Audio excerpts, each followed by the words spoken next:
These are the asteroids that we've printed to get the higher octave of the archetypes that we're living out here. The way that you read those asteroids, so for instance, I know my midheaven degree falls right here between 3 and 6, so my midheaven is at 5 degrees. So 5 degrees Leo, these asteroids that are within a 2-degree orb, Mahakala and Cassandra, are within the 2-degree orb there, so I know those are significant. So then I would write down in my chart Mahakala, Cassandra, and put that into my chart and think about what does Mahakala, Cassandra, and I actually have Black Moon Lilith there at the midheaven also. So when you get this sheet, this is going to be great practice for you. You need to know the degree of your vertex. So at my vertex, which is 4 degrees Gemini, the asteroid Hygeia, Guinevere is also there within a 2-degree. Wisdom is also conjunct my vertex, so Guinevere's hygiene of wisdom, my gosh, that's just put those 3 together and you like, oh, that's what my fated doorway is, this cleaning up the wisdom, Hygeia. And you can have so much fun with this. Here's Varuna, which is one of our trans-Neptunian objects. It's a planet far out there, and it is conjunct Mesopotamia. A lot of fun. Here's my father's name, Richard, conjunct my Saturn within a 1-degree orb, Sedna and Hephaestus. Here's Lucifer on my descendant, so I can just put in descendant right here. Okay, that's my Lucifer. I also have Phaeton within 4 degrees of the descendant, but we're really looking within a 2-degree orb to be significant. So these are some of the ways that you use this. Here's my Uranus. Uranus is at 8, Persephone's at 6, so that's within a 2-degree orb. So that's the way you start to use your asteroids, and they are the higher octave of the planets.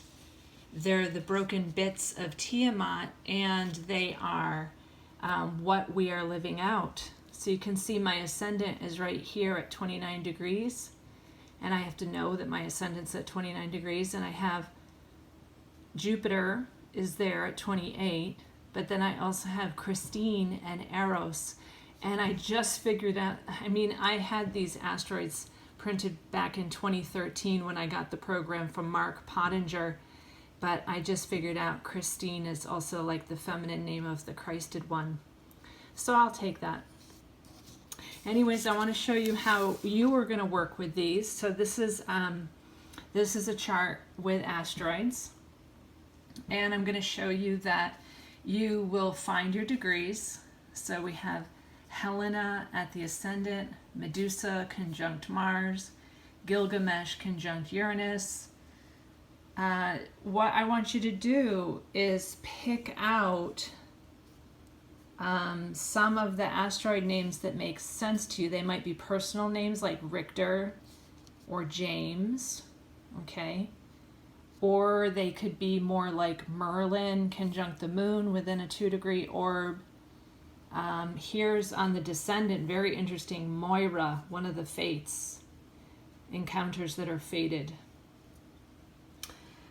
Hera is conjunct the midheaven, and I'm giving that Hera because I know Hera was also known as Juno, a wife figure.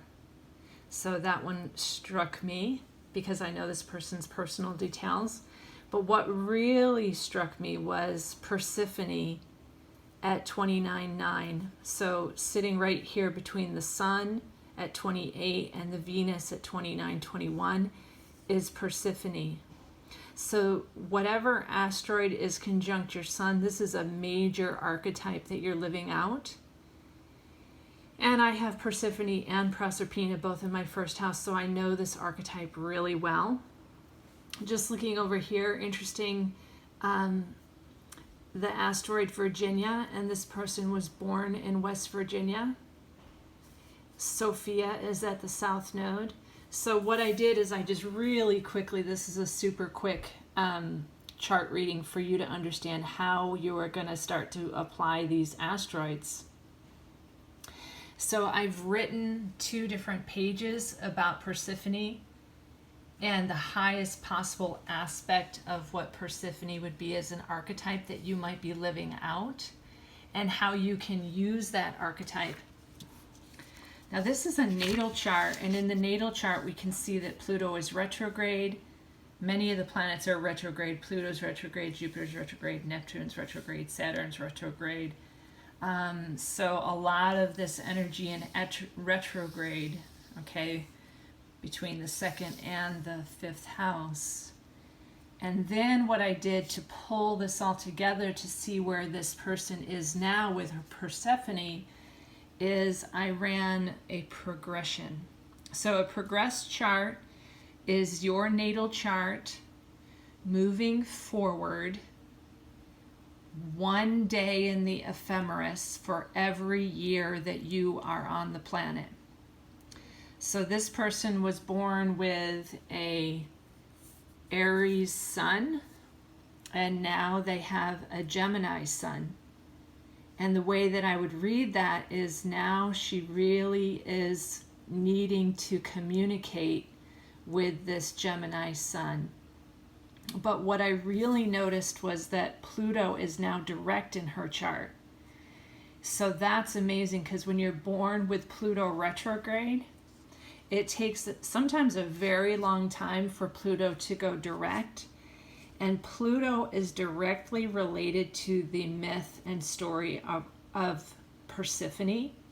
So that the Pluto has moved past the ascendant means that this person might be relieving or releasing the underworld experience of Persephone being. One story is that she chose to be the queen of the underworld, and another story is that she was abducted by Pluto to be his queen. Either way, what's going on with this chart is the Pluto energy has moved past this person's progressed ascendant, and so they have a lot of possibility of bringing Persephone to consciousness as one of their major archetypes and receiving the gifts from Persephone's archetypal wounding.